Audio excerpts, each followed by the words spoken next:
Oi, Eliane, bom dia. Bom dia, Raíssa e Carolina, ouvintes. Bom dia, Eliane. Bom, a gente está com essa notícia, né, da prisão do ex-deputado Daniel Silveira, preso novamente, né, em Petrópolis, no Rio de Janeiro, um dia após ele perder o foro por prerrogativa de função. Ele que tentou uma vaga no Senado, não conseguiu se eleger, recebeu ainda assim 1,5 milhão de votos, mas descumpriu muitas medidas cautelares, né, ao longo de 2022 e não só. Pois é, Raíssa e Carolina, ouvintes, essa manhã de quinta-feira, já no dia seguinte das eleições para a presidência da Câmara, do Senado e reabertura do Congresso, reabertura do Supremo Tribunal Federal, ou seja, do Judiciário e do Legislativo, a gente amanhece sacudido, né? O Brasil está sacudido nessa manhã, porque vem aí a notícia da prisão do Daniel Silveira e também a expectativa de uma entrevista bombástica do senador Marcos Duval, do Podemos, do Espírito Santo, dizendo que vai soltar cobras e lagartos contra o ex-presidente Jair Bolsonaro, dizendo que o Bolsonaro chegou a contactá-lo para articular um golpe de Estado. Então, o que a gente está vendo é um cerco ao bolsonarismo, é o torniquete apertando no pescoço do ex-presidente Jair Bolsonaro. Daniel Silveira é aquele que eu sempre chamo, né, de bombadão, fortão, né? Bem assim, ele é a caricatura do bolsonarista que a gente imagina, né? E aquele cara que gosta de armas, que era policial, que é metido a valentão, que era da base do prende e arrebenta, inclusive ministros do Supremo Tribunal Federal. Foi por isso que ele foi condenado pelo Supremo Tribunal Federal a uma pena que muita gente, inclusive do meio jurídico, acha que é excessiva, de 8 anos e lá vai. E depois ele foi anistiado pelo presidente, então o presidente Bolsonaro. Inclusive, um dos atos mais assim grotescos disso tudo é o Bolsonaro fazer uma homenagem de 2 horas no Palácio do Planalto para um tipo dessa envergadura, cuja mulher, aliás, recebia auxílio emergencial que era destinado a pobres para garantir a sobrevivência de quem não tinha o que comer. Então, é um casal do barulho. Ele tinha foro privilegiado como deputado, mas não se reelegeu.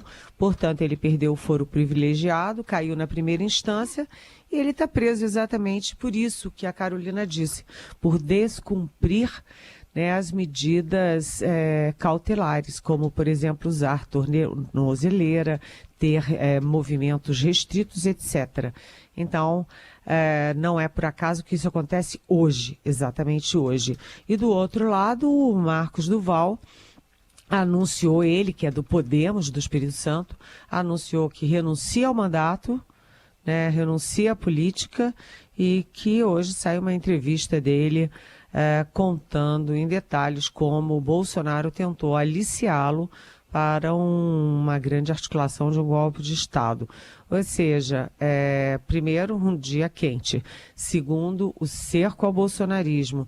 Terceiro, isso de certa forma, né, um dia como hoje, mostra a volta à normalidade. Essas figuras esdrúxulas, fora do padrão, fora da curva, estão botando a cara, botando as asinhas de fora e estão sendo, vamos dizer, reprimidas, né? Estão voltando ao seu lugar de onde não deveriam ter saído. Agora vamos ver o que é essa manifestação, essa revelação do Marcos Duval. Vamos ver se é tão relevante assim, porque pode engrossar os processos contra o ex-presidente Jair Bolsonaro no Supremo Tribunal Federal, ele que também tem processos na Justiça Eleitoral, no Tribunal de Contas da União, por toda a parte. Ele que continua nos Estados Unidos e acaba de pedir nesta semana um visto de permanência de turista por mais 6 meses.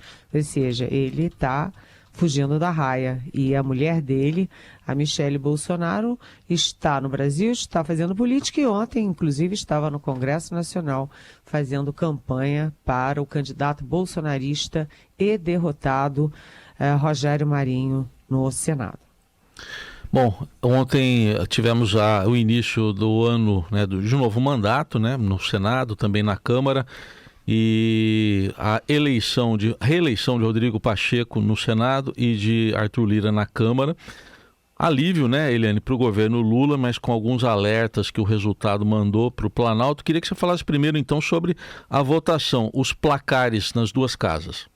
É legal você fazer essa divisão, Heisen, porque foi muito interessante. Todo mundo morrendo de medo, porque o Rogério Marinho, que é o candidato bolsonarista, que foi ministro do Bolsonaro, ele parecia ter dado um salto grande nas últimas horas.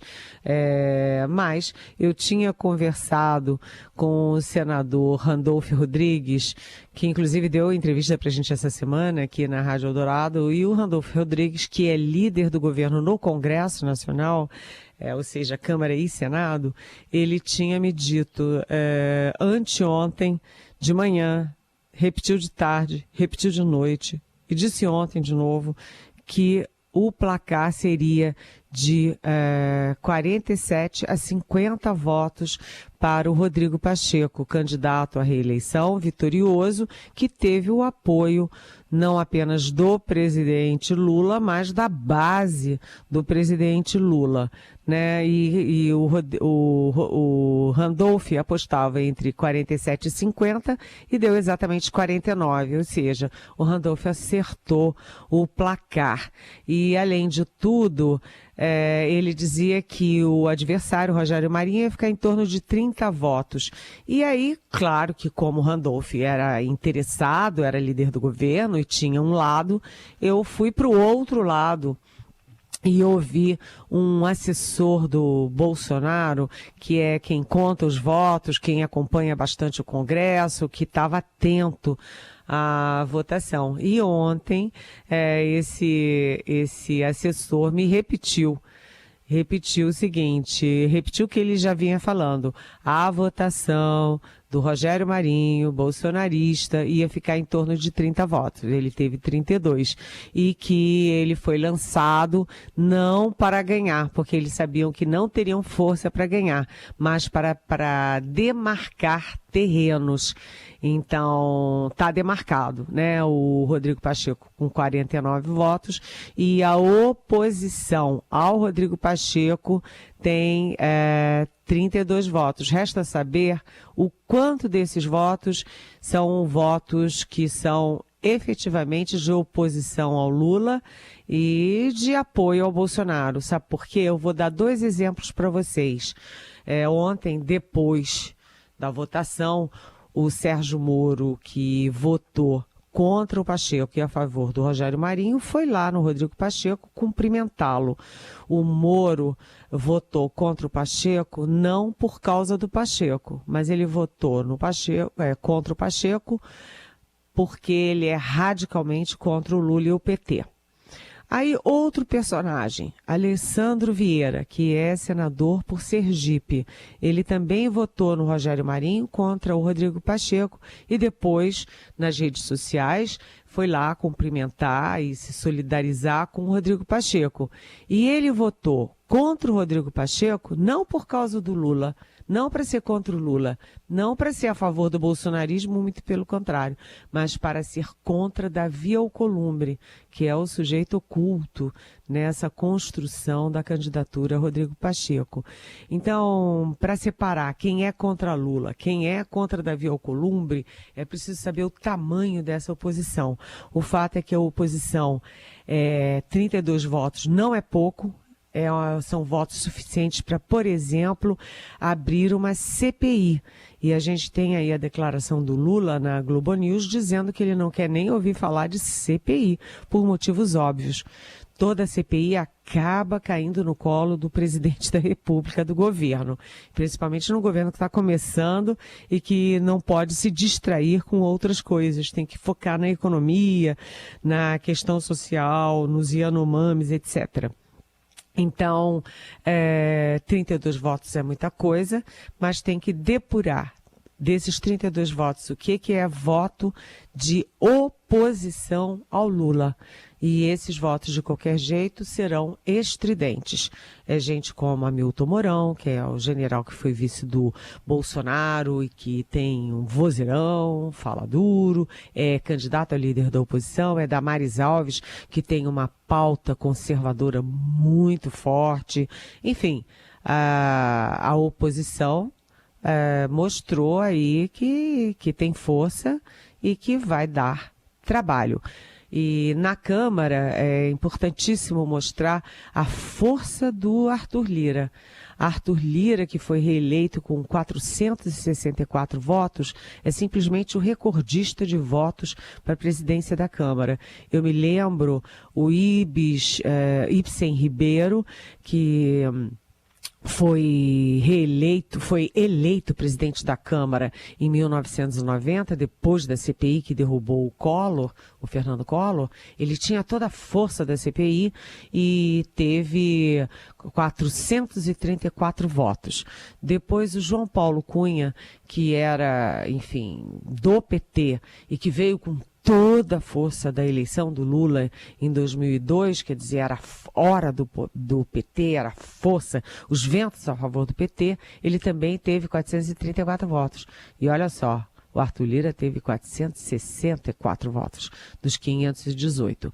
Mas o Arthur Lira, que vem ajustando o discurso dele, ele hoje tem um discurso muito mais próximo e mais progressista e democrático, mais próximo do Lula e da esquerda do que do bolsonarismo ao qual ele serviu durante os últimos 2 anos.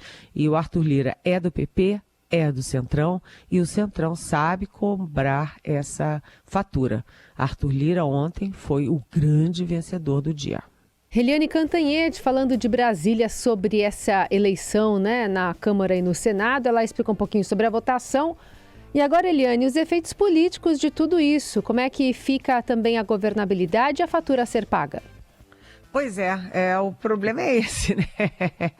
O problema é esse, é que o Arthur Lira, ele vem fazendo assim, depurando o discurso dele, né? Depurando a imagem dele, e ele vai tentando se sofisticar a imagem dele. Mas ele é líder do PP, né? Ele é líder do Centrão. O Centrão é fisiológico e os instrumentos de poder do Centrão são esses: cargos, verbas. O Arthur Lira estava no centro, né, ali na posição chave da criação do orçamento secreto, de como usufruir o orçamento secreto. Então ele não vai mudar, ele vai burilar a imagem, o discurso, mas ele não vai deixar de ser o Arthur Lira do Centrão. Além disso, veja o jogo combinado. O Arthur Lira faz o jogo do bom moço, né? Ele assopra, né? Ficando do lado do governo Lula e etc. Mas o presidente do partido dele, o presidente do PP, Ciro Nogueira, que é a alma gêmea dele, morde, faz o lado do mau moço, né? Que continua bolsonarista, que continua com aquele tic-tac, tic-tac, tic-tac, como se fosse cair uma bomba sobre o Lula a qualquer momento. E isso significa o quê? Que o Arthur Lira age institucionalmente como presidente da Câmara, se dando bem e conversando com canais abertos com Lula, mas que o presidente do partido dele está avisando: olha, mas nós estamos aqui em estado de alerta. Se o governo não se comportar direitinho, a gente sabe como reagir. Ou seja, o Lula teve uma expressiva vitória ontem, porque é um grande alívio ele ter o Rodrigo Pacheco no Senado e o Arthur Lira na Câmara, né? Imagina se fosse o Rogério Marinho, bolsonarista, no Senado. O bolsonarismo teria ali um front, um quartel-general contra o governo muito poderoso, se ganhasse o Senado. Então, Foi uma vitória do Lula, mas essas vitórias costumam ter preço.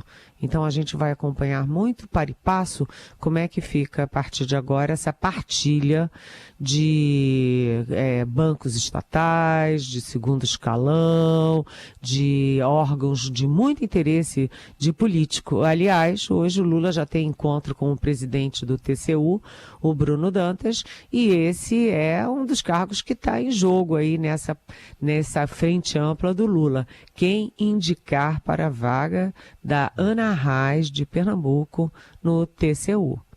E hoje também, Eliane, expectativa para a mensagem do presidente Lula ao Congresso, que vai ser lida pelo ministro-chefe da Casa Civil, Rui Costa. Exatamente. Daqui a pouquinho, né, vai ser de manhã essa solenidade. O Rui Costa, que é o chefe da Casa Civil, e o Alexandre Padilha, que é o ministro da articulação política do Lula, irão ao Congresso Nacional entregar a mensagem da reabertura do Congresso feita pelo Lula, e certamente eu não tenho informações diretas sobre a mensagem, mas eu sou capaz de apostar que vai ser uma mensagem na linha do, primeiro, pacificação do Brasil, né, reequilíbrio entre os poderes, né, cada um na sua, todos se ajudando, vai conter aí uma recriminação dura contra os ataques, contra aquele golpe de 8 de janeiro de 2023, que entra para a história como, sei lá, eu acho que o pior dia da República, né, pós-redemocratização, e vai conter também a necessidade de ajustar a economia, e o Lula, obviamente, vai manter o discurso dele social, que é impossível você manter uma democracia com os cidadãos e cidadãs e seus filhos passando fome. É de se esperar também que ele toque em questões mais pontuais, como, por exemplo, a questão das armas e principalmente a questão indígena e ambiental. Então, essa peça que o Lula manda para o Congresso é como uma pauta do governo Lula, e eu diria que nem apenas só para 2023 como alavancagem, mas para os 4 anos de governo Lula. Agora são 9h24. A gente traz mais detalhes da morte da jornalista Glória Maria. Morreu no Rio de Janeiro nesta quinta aos 73 anos. A informação foi confirmada pela TV Globo. Em nota, a emissora diz que em 2019, Glória foi diagnosticada com um câncer de pulmão, tratado com sucesso com hemoterapia. Sofreu metástase no cérebro, tratada em cirurgia, também com êxito inicialmente. O texto ainda prossegue. Em meados do ano passado, Glória Maria começou uma nova fase do tratamento para combater novas metástases cerebrais que infelizmente deixou de fazer efeito nos últimos dias, e Glória morreu esta manhã no Hospital Copstar, na zona sul do Rio.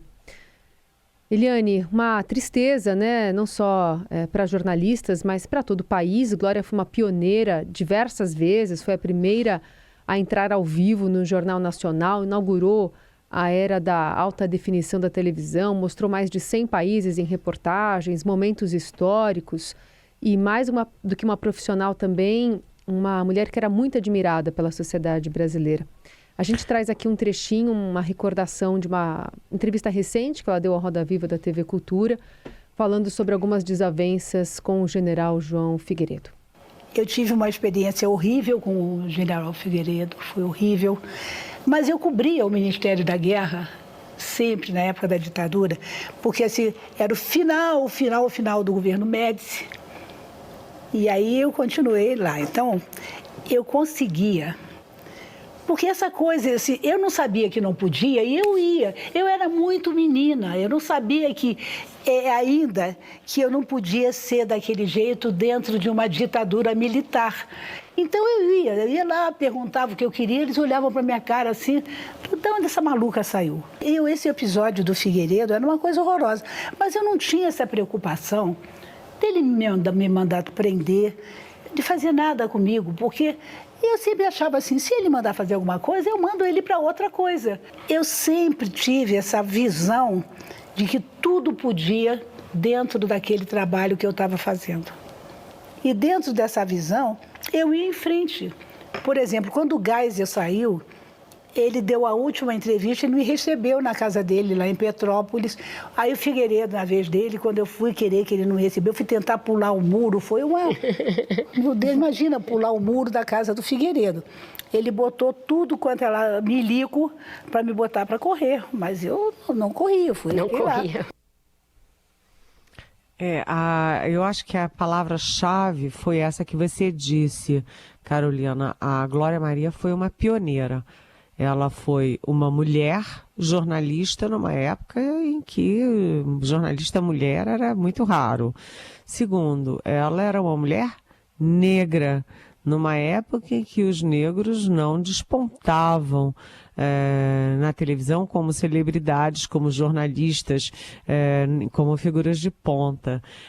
Terceiro, ela era assim, ela, por mais celebridade que a Glória Maria tenha virado, ela nunca deixou de ser assim, irreverente ela mesma. O tempo inteiro ela foi ela mesma, ela não criou um personagem, Glória Maria, né? Ela era assim, e ela era assim inclusive no convívio, a gente se encontrava, eu encontrei com a Glória Maria muito poucas vezes, mas por exemplo no Prêmio Comunique-se, e ela era isso que a gente vê na televisão, ali no contato, olho a olho, ela era isso. Primeiro ela era muito bonita, tinha um corpo espetacular, né? Os anos passavam, as décadas passavam e estava lá a Glória Maria com um pernão, um braço, um colo. Ela era muito, muito bonita, né? E ela tinha um sorriso muito gostoso, uma voz gostosa, sabe, uma convivência agradável. Ela no Comunique sempre tinha uma história agradável, ela tinha sempre um olhar generoso, sabe? Eu acho que ela ajuda a empoderar a mulher e ajuda a empoderar essa ideia de que todos nós somos iguais. Não interessa se mulher, homem, gordo, magro, velho, novo, né? Então, é uma grande perda para a televisão, grande perda para o país e grande perda para os filhinhos dela, né? Porque a Glória Maria, que na verdade nunca casou, ela tinha 2 filhinhos gêmeos, me parece, né? Eu não sei a idade deles, e era muito, muito ligada nos seus bebês que cresceram como bebês, muito agarrados com ela. Então, fica aqui a nossa despedida, triste, mas também alegre, porque é aquela vida que soube ser vivida. Esse é a grande mágica da vida.